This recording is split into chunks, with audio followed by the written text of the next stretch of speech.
Welcome to Rolled Worlds. I'm Sean, the writer. I'm Kim. I'm the one that sits in the middle. And I'm Ronan, the artist.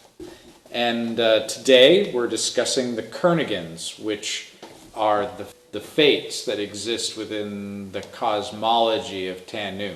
And before we get into this, we had a quick discussion about this before we started. The cosmology that we discussed in our last set of videos is based specifically on the planet of TANU.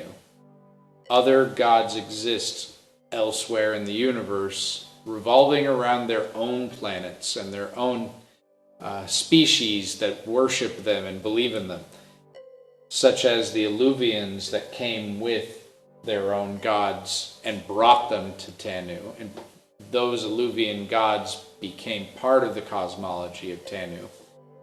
There are two other planets, at least, that I have worked on that now exist inside the universe that TANU also exists inside of.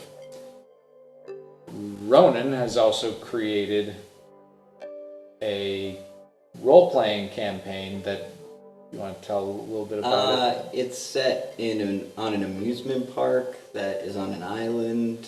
It kind of got moved out of all planes of existence, and it's just kind of in this weird space that no one can really get to or get off of.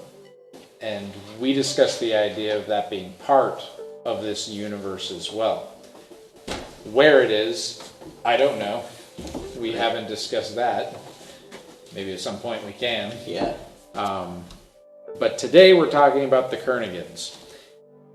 The Cernigans are the fates. We discussed in the last video how one sees all the past, one sees all the present, one sees all potential futures, because there is no one set future inside of the universe that TANU exists in. There are many that could occur, and the future one sees all of those potential outcomes. The origin of the Cernigans goes back to the beginning of the universe. They were involved with the creation of the universe, but the other gods were unaware of that. When the universe was done being formed, the Cernigans presented themselves before the other gods and explained their power. The other gods were fine with it for a time until eventually the rest of the gods that were involved in the cosmology of TANU were jealous of the Cernigans for the number of followers that the Cernigans had.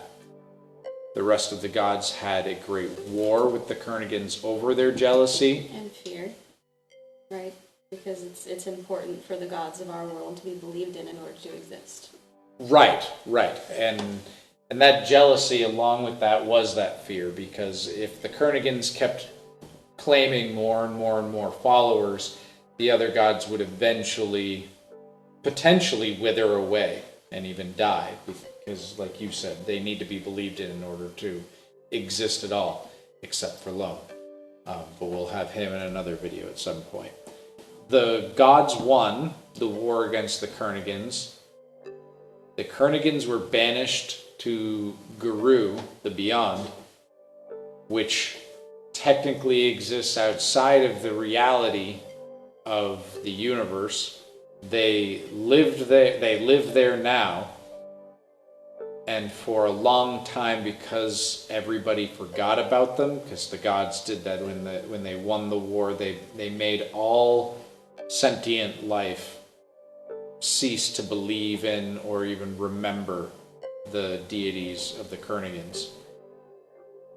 And that put the Cernigans into a state of almost a hibernation, because as much as people forgot about them, didn't believe in them anymore, there was still this memory that existed somewhere in the background, and that allowed the Cernigans to still exist, even though they weren't being believed in by the masses. When that apocalyptic war occurred between the gods and the Cernigans, people as well, all sentient life, ended up being split up to the two different sides. There was those who worshipped the rest of the gods, and then there were those who worshipped the Cernigans.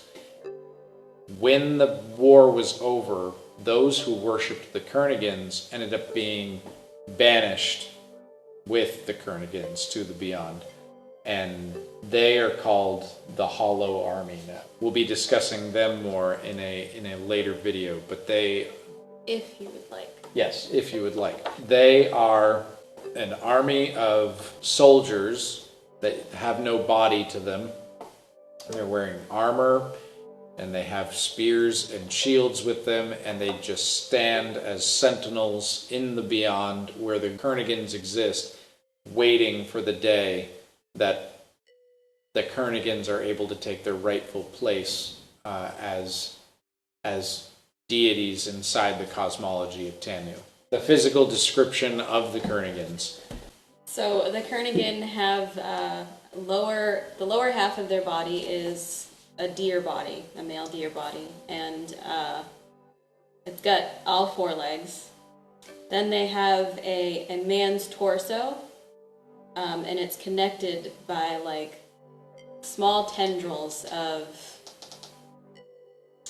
Flesh, bone, yeah. and other things. They have no noses, right? If I remember correctly. Right, they don't really have. There's not a lot of facial features, and they have antlers, long black fingers. Really cool. We saw some art online that we were really inspired by, and we kind of took it and ran with it. Also, a film/book called The Ritual was something that inspired us about the Cernigan as well.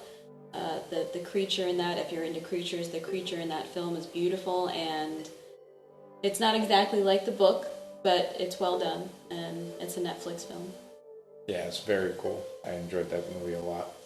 That's like a pretty basic description of them. And their skin tone is not, I guess it kind of borders on zombie flesh. It's like a grayish color. Not really white or black or... Here's a topic of discussion. Is that the way they always looked? Good question. Or did the lack of belief, the apocalyptic war of the gods, did that cause them to end up looking the way that we picture them now? Right, like the lack of belief. Now they have less energy, so their bodies are There's an starting to emaciation decay. happening. And Did they once look different? Were they more like a deer centaur before? More purely deer centaur? Did their body not be tendrils and blood? well, we don't and- know their motives in creating the universe, and I think that would also kind of... that would also tell us what they look like as well. Do they have motives? If they do, what were they? What are they? Yeah, why did they help in the creation of the universe? And what did they do to help? They have the ability to see all past, present, and future. Right. And, what created them?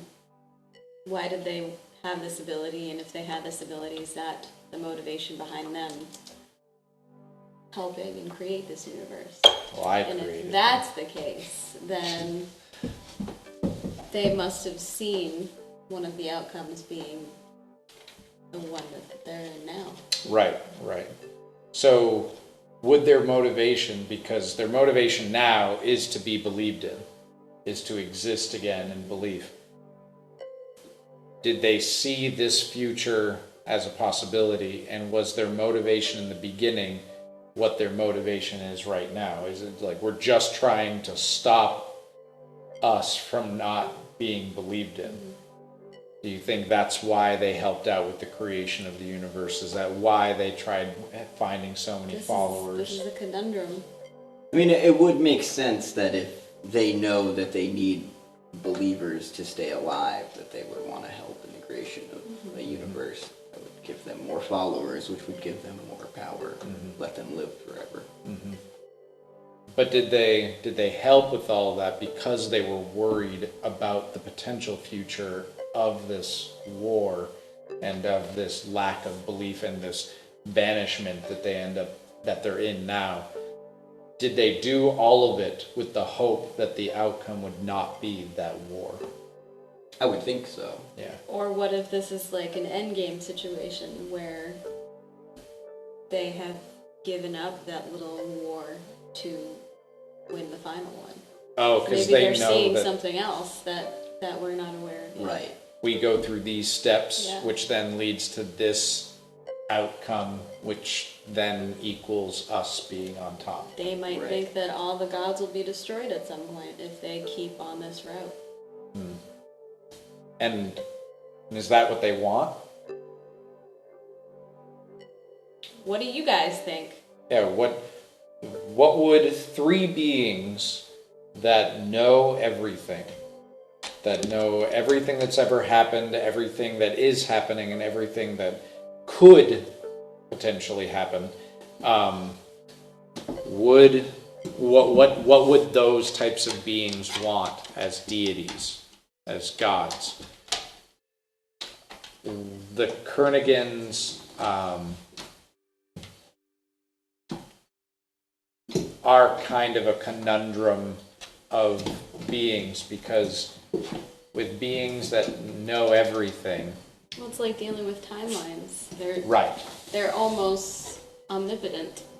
But but they don't know what the exact outcome is. They know all potential outcomes. So when they see the future, they're not looking at it and it's not a linear timeline, or even a timeline that shows present moment leads to future moment. They see the present and they see all potential futures, but that doesn't necessarily mean that they're able to then say, we make this happen right now, which then will cause this later future event. It's more, we want this later future event to occur that we see. This is what we're going to do in the present moment in order to try to make that happen.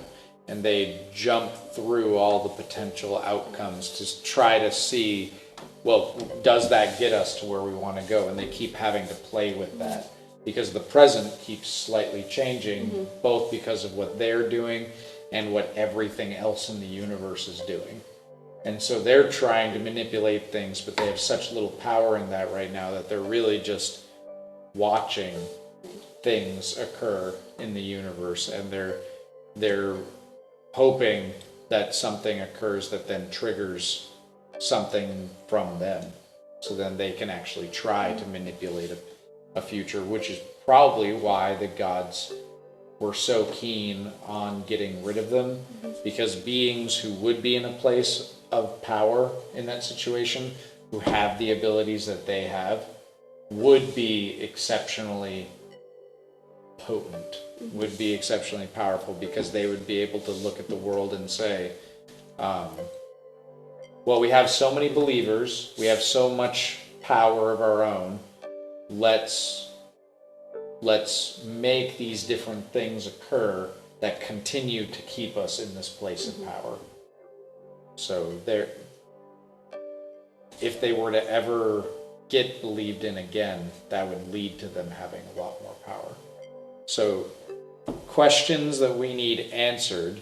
Right. As you guys can see, this is not a species that we spent a lot of time on. Right. And as we mentioned before, we would really like to have a solid place to put these thoughts and have them not come out of Sean's mouth the way that they are doing right now. Right. Because usually that's how these discussions go, is we shoot things off the wall and see what happens. Yep. It would be nice to have a grimoire of sorts. With your help. Yeah. We're going to ask you some questions right now. Yeah. So we need more details on what the Cernigans wanted in the past and what they want now. We have basic ideas, such as they wanted to be believed in because that would make them more powerful, and they see all potential futures, which could lead to negative futures for them. So they were trying to make those negative futures not occur. We need to know, what did they specifically look like before the war? Because we've decided we like the idea that they looked different. Maybe they were something more luscious, a little bit less dark. Right, less dark, less undead looking, less, like, more beautiful, more radiant. And what else? I'm curious to what is keeping them alive now.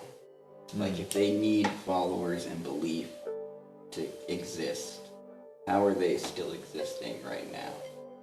Because it's almost like the unhollow that are with them also don't exist. They're in that small pocket with them and they're cursed. Is that what they're, like, the one little bit that's holding on, that they're able to hold on to, is the hollow army the itself? army that's keeping them alive, or is it just the fact that the other gods know that they Right, exist? they know that they're there. It's not like they have erased them from their own memories. Right.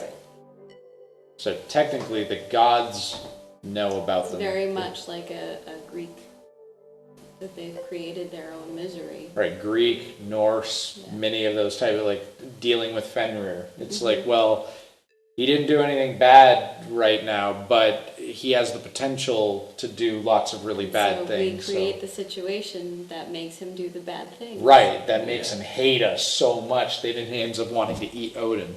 So that's very true. That, Really good.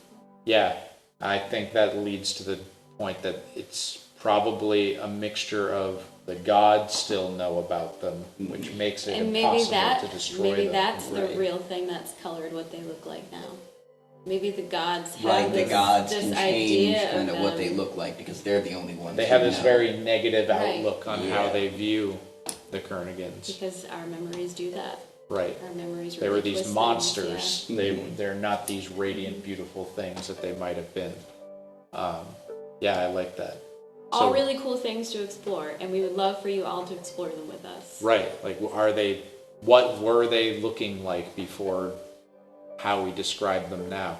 And I would say it's a mixture of the gods still believing in them and knowing about them, plus the Hollow Army's absolute dedication towards them. Right. That even though they're cursed to not really be there anymore, they are absolute, like, zealots Right. of the Cernigans, and they're just waiting for their time to be the blessed. So yeah. So I think that leads us to the end of this video, and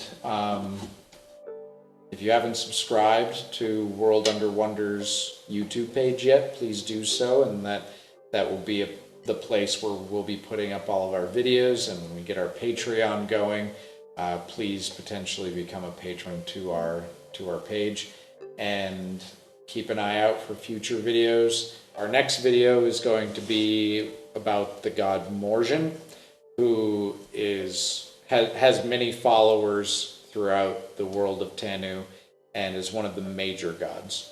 So we'll be discussing him. Hit the like button below, comment. If you have some really fleshed out stories that you want to give to us about the Cernigans or any of the other things that we've already discussed, feel free to email us or check out our Facebook and send us messages that way. Right. Be a part of this. We want multiple creators involved. We will in this. put the email down below. Yep. And thank you for watching. This is Rolled Worlds. I'm Sean. I'm Kim, I'm Ronan. and we'll be back next week.